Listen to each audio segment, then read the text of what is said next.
செல்வம் பெருகும், சிறந்த நலம் சேரும், கல்வியும் கண்ணியமும் கைகூடும், நல்ல குமரன் திருக்குன்றம் கூடித் தொழுதால் ஆத்தின் பெருமையே கிருபானந்த வாரியாருடைய வரிகள் இது. சுவாமிமலை மாதிரி தான் இங்கேயும் இருக்கும். இப்போ அங்கே போக முடியாதவங்க இங்கே வந்து நம்ம சிறப்பு அம்சங்களோட இருக்கிறாங்க. சுவாமிகள் இங்கே விஜயம் செஞ்சப்போ பிற்காலத்தில் இந்த குன்று மிக புகழ். இன்னும் ஒரு சிறப்பு, இங்குள்ள நடராஜர் தெற்கு நோக்கி தனி சங்கமாக நமஸ்காரம் பண்ணணும்னு செதுக்கப்பட்டிருக்கு.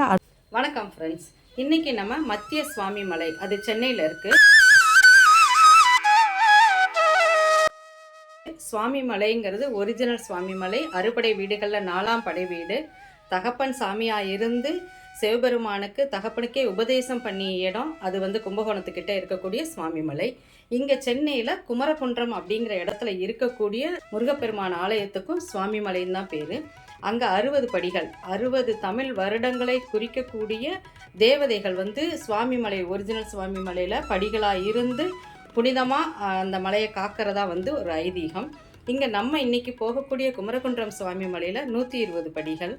கிட்டத்தட்ட எல்லாமே அந்த சுவாமி மலை மாதிரி தான் இங்கேயும் இருக்கும். இப்போ அங்கே போக முடியாதவங்க இங்கே வந்து நம்ம அந்த பரிகார பூஜைகள் எல்லாமே பண்ணலாம் அப்படிங்கிறாங்க. இன்னொரு சுவாமி மலையும் உண்டு, அது டெல்லியில் இருக்குது. அது வந்து உத்தர சுவாமி மலை அப்படிம்பாங்க. அது 1965 டெல்லியில் கட்டினாங்க. அதுவும் இந்த மாதிரி படிகள் ஏறி இந்த சுவாமி மலையில் முருகப்பெருமான் எப்படி காட்சி கொடுப்பாரோ அதே மாதிரி இருக்கிறது டெல்லியிலும் இருக்குது. அப்படியே 3 சுவாமி மலைகள் இருக்குது. இன்றைக்கி நம்ம சென்னை குரோம்பேட்டையில் இருக்கக்கூடிய அஸ்தினாபுரம் அப்படிங்கிற இடத்துல இருக்கக்கூடிய குமரகுன்றம் முருகர் கோயிலுக்கு போக போகிறோம், மத்திய சுவாமி மலைக்கு. இதில் நிறைய விசேஷங்கள், இங்கே இருக்கக்கூடிய சுவாமியே ஒவ்வொரு சுவாமியும் ஒவ்வொரு ஊரை மாதிரி நிறைய வித்தியாசமாக நிறைய சிறப்பு அம்சங்களோடு இருக்கிறாங்க. நம்ம போய்கிட்டே பேசலாம். நம்ம போயிட்டுருக்கக்கூடிய இந்த முருகன் ஆலயம் குரோம்பேட் ரயில்வே ஸ்டேஷன்லேருந்தோ பஸ் ஸ்டாண்ட்லேருந்தோ 1 கிலோமீட்டர் டிஸ்டன்ஸில் தான் இருக்குது. பெருமாளுடைய திவ்ய தேசமான திருநீர்மலைக்கும் சிவஸ்தலமாகிய திரிசூலத்திற்கும் நடுவில் இந்த முருகர் கோவில் இருக்கிறதுனால இந்த ஆலயத்தை சென்னையினுடைய சோமாஸ்கந்தர் ஆலயம் அப்படிம்பாங்க. 1958 காஞ்சி மகா பெரியவா ஸ்ரீ சந்திரசேகரேந்திர சரஸ்வதி சுவாமிகள் இங்கே விஜயம் செஞ்சப்போ பிற்காலத்தில் இந்த குன்று மிக புகழ்பெற்ற சுப்பிரமணிய சுவாமி ஸ்தலமாக விளங்கும் அப்படின்னு அருளாசி கூறப்பட்ட இடம். பெரியவா இங்கே விஜயம் செஞ்சப்போ இந்த குன்று பங்களா மலைன்னு தான் அழைக்கப்பட்டிருந்துச்சு. அப்போ எந்த கோயிலோ வழிபாட்டு இடங்களோ இந்த குன்றின் மேலே கிடையாது. அவர் அருளாசி கிடைத்த பிறகு அங்கே வேலையாட்கள் கோவில் அமைக்கக்கூடிய பணியில் ஈடுபட்டிருந்தப்போ அங்கே ஒரு வேல் கிடச்சிது. நெடுநாட்களாக அந்த வேலை வச்சு தான் அங்கே வந்து வழிபாடு நடத்தப்பட்டு இருந்துச்சு. இப்போ நம்ம குமரகுன்றம் கோவிலுக்கு முன்னாடி உள்ள அந்த ஏறக்கூடிய ஃப்ரண்ட்டு ராஜகோபுரத்தை முன்னாடி வந்துட்டோம். இப்போ பூக்கள் வாங்கிறதுக்காக சைடில் இருக்கக்கூடிய பூக்கடைக்கு வந்திருக்கோம். செவ்வரில் எவ்வளவு?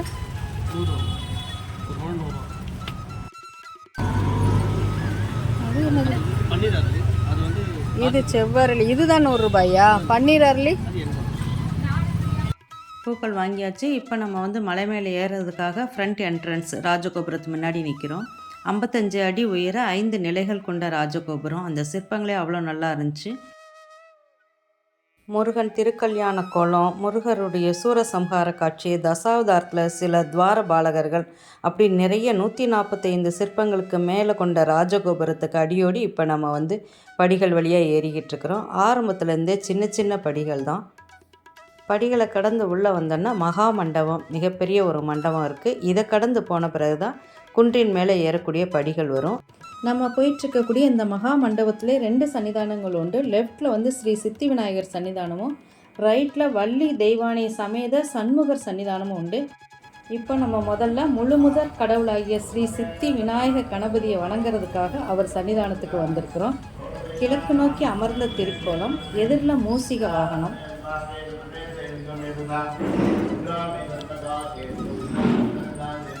அருமையான அற்புதமான தரிசனம் கிடைச்சது. இப்போ நம்ம பிள்ளையார மலை வர சைடில் வந்திருக்கிறோம். இப்போ சைடில் ஒரு காளி கோவில் உண்டு. சிம்ம வாகனத்தின் மீது அமர்ந்து வடக்கு நோக்கி நம்மளுக்கு அருள் கொடுக்கக்கூடிய இந்த அம்பாள் பேர் ஜெயமங்கல தன்ம காளி. தனி சந்நிதியில் அருள் கொடுக்கக்கூடிய இந்த காளியை வணங்கின பிறகு அரச மரத்தடியை கடந்து போனோம் அப்படின்னா நவகிரக சன்னிதானம் இருக்குது. வரும்போது நவகிரகங்களை வலம் வரலாம் அப்படிங்கிறதுனால இப்போ முருகப்பெருமானையும் சிவபெருமான் ஆலயத்தையும் தரிசிக்க போய்கிட்டு இருக்கிறோம். என்ட்ரன்ஸில் இந்த மிகப்பெரிய வேல் இருக்குது. வேலை வணங்கிட்டு இப்போ படிகள் வழியாக மேலே ஏற ஆரம்பிச்சிட்டோம். சின்ன சின்ன படிகள் எல்லாருமே ஏறலாம், அந்த மாதிரி படிகள் வந்து அமைக்கப்பட்டிருக்குது. இந்த படிகளில் கொஞ்சம் தூரம் போன உடனே இடும்பன் சன்னிதானம் ரைட் சைடில் வரும். இங்கே இடும்பன் வந்து தோளில் காவடி சுமந்தவன்னா நம்மளுக்கு காட்சி தருவார். அவரை சுற்றி வனம் வந்துட்டு இப்போ பழையபடி மலை ஏற ஆரம்பிச்சிட்டோம்.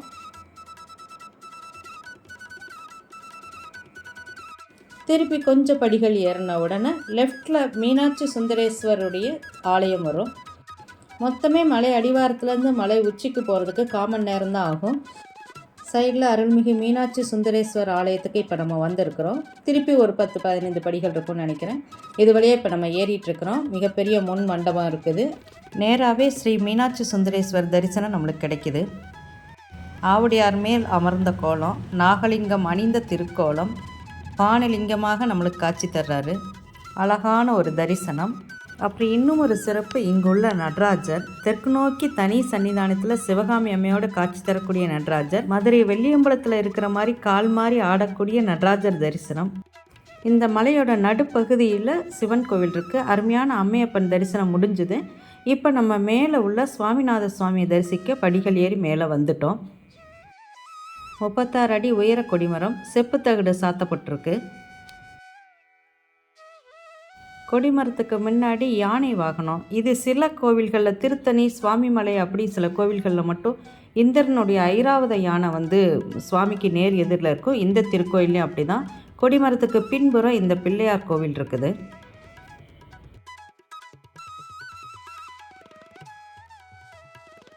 கொடிமரத்துக்கு முன்னாடி ஆண் பெண் எப்படி சாஷ்டாங்கமாக நமஸ்காரம் பண்ணணும்னு செதுக்கப்பட்டிருக்கு. அது மேலே தான் உட்காந்து பக்தர்கள் வந்து நமஸ்காரம் பண்ணுறாங்க. இப்போ கொடிமரத்தை வளம் வந்த பிறகு சில படிகள் ஏறினவரும் மின் மண்டபம், அதில் நின்ற கோலத்தில் சுவாமிநாத சுவாமியை நம்ம தரிசிக்கலாம். இதுக்கு பிறகு வீடியோ எடுக்க அனுமதி இல்லை. நுழைவாயிலில் ஜெயன் விஜயன் துவாரபாலர்கள் இருக்கிறாரு. முருகப்பெருமான் இங்கே சுவாமிநாத சுவாமியாக நம்மளுக்கு காட்சி கொடுக்குறாரு. மலை மேலே ஒரு சுனை தீர்த்தம் இருக்குது, அதை குமார தீர்த்தம் அப்படிங்கிறாங்க. இப்போ நம்ம சித்தி விநாயகர் ஆலயத்தில் ஆரம்பித்து சுவாமிநாத சுவாமி வர எல்லா தெய்வங்களையும் வழிபட்டுட்டு கீழே இறங்கி வரும் பொழுது நவகிரகங்களையும் சண்முகரையும் வழிபட்டு அருணகிரிநாதருடைய அரங்கத்துக்கு வந்திருக்கிறோம். கும்பகோணத்தில் இருக்கக்கூடிய சுவாமி மலைக்கும் டெல்லியில் இருக்கக்கூடிய உத்தர சுவாமி மலைக்கும் நடுவில் இந்த திருக்கோயில் அமைஞ்சிருக்கிறதுனால மத்திய சுவாமி மலைன்னு இந்த திருக்கோயிலுக்கு திருநாமம் வந்திருக்கு. செல்வம் பெருகும், சிறந்த நலம் சேரும், கல்வியும் கண்ணியமும் கைகூடும், நல்ல குமரன் திருக்குன்றம் கூடித் தொழுதால் அமரரென வாழ்வார் அணிந்து. இத்திருத்தலத்தின் பெருமைய கிருபானந்த வாரியாருடைய வரிகள் இது. எல்லோரும் சென்று இறைவன் அருள் பெறுவோம். நன்றி ஃப்ரெண்ட்ஸ்.